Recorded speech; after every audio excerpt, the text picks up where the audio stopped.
There's always been a time when I've felt like making toys myself. Inventing is more difficult. What I usually take is an idea and expanding it. Well, here's a jolly good example of an expansion of a toy. This is something that I bought from the Tobar toy company when I first came across them in the late 70s. That's far back. It's an Indian toy. It's bamboo. It's one of the lazy tongs effect. Made of bamboo. It's partly broken at the back. It was supposed to be a snake on the front there. Well, it is a snake. It's got a snake's head. And it opens like that and goes across. Ooh, I'll do it from back here, perhaps, and make it work like that. So it's been a lot of fun to take that to children's parties. Um, and it's the first time I bought something from from a wholesaler where I can get a bunch of them. Had to buy about a dozen. Minimum order was a dozen, only 60p each or something incredibly cheap. So I bought a dozen, and sure enough, when I took it to children's parties, children being a little bit rough-handed, broke them. But they enjoyed it, so I took it back and repaired it and put another stick in, and that went on for years and years and years. And each time I repaired it, I think, oh, let's add another diamond, another set of pairs to make it a bit longer. That went on for quite some time. It came to the point where I've made it long enough, I think, and I haven't made any more since then of that size. So this is the one I've ended up with. None of the original bamboo is there, you notice. Probably one or two of the pins might be original ones. I don't know. Certainly the head of the snake's long since gone. I had to make my own one with a tongue. And to start with, I had dowels, little bits of wood, and latterly I picked up. Well, the black one is carbon fibre, would you believe, and the other is fiberglass. Let's have a go at making this go across the studio to the. Oops, wow. It's about 12, 15 foot long, I think it is, with a nice noise you have to make as well. And children just about manage with that. Just as sometimes, again, the front bits with the wood break. The other ones don't break so easily because they're strong. So that's been a lot of fun. I've done that, I don't know, for 20 years or more. And then I started working on the next stage up, which I've somehow put on the back burner for far too long. And that's just upgrading it. You can't add any more pieces to that, but you can start with much bigger pieces. So you go to hobby shops, you can buy lots of this stuff. It's fiberglass. It's usually tube form, which makes it very strong. And here's the first set, as it were. That's my first scissors action. Look at the size of that. If I added another 12 sets to that, that would be something else, isn't it? So something to do. And if I want to get even more ambitious, I think that's as far as I'm going to go. You can get the original size of the things, which is these things here. That's what you get in the hobby shop when you're buying the stuff. This is carbon fiber and this is fiberglass. And if I show I've crossed those two pieces together and show it that actually across, that would be something else. That would probably go about 30 yards. Except that when you reach a certain point, you'll find even after about 20 feet, you've got a tremendous amount of force on the hinges, and you might have trouble making it operate.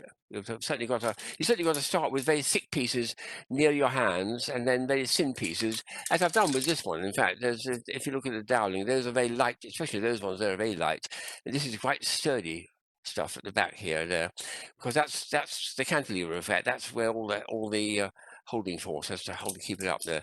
So that's an ongoing item which I'm going to look forward to taking somewhere. Probably not the very biggest one, I don't think, but the intermediate one. I think that'd be great fun to do that, to make a few of those and see if it works. It'll be fun to do and very, very spectacular to show.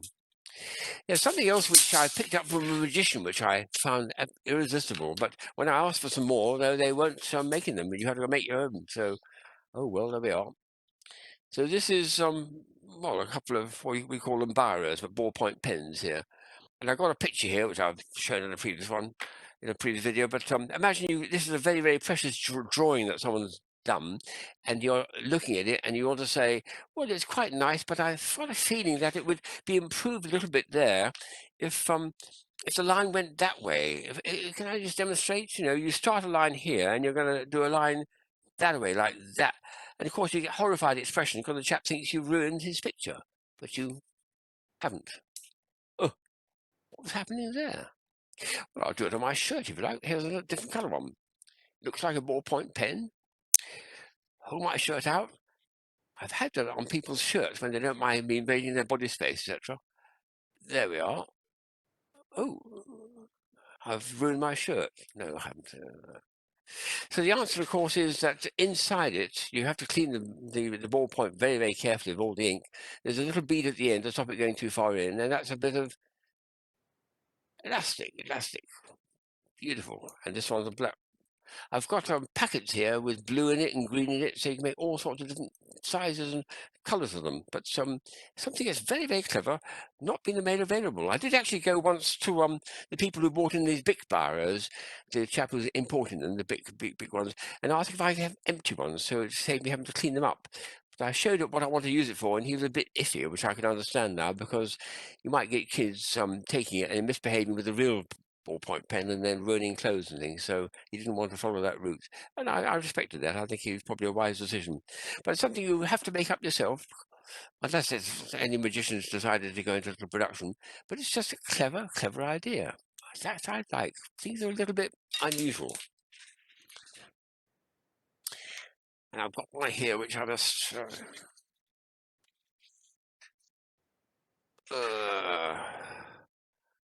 Well, it's one of my umbrellas, but it's what's special about it? I had to make this myself because no one will make it. I make it into a folding umbrella.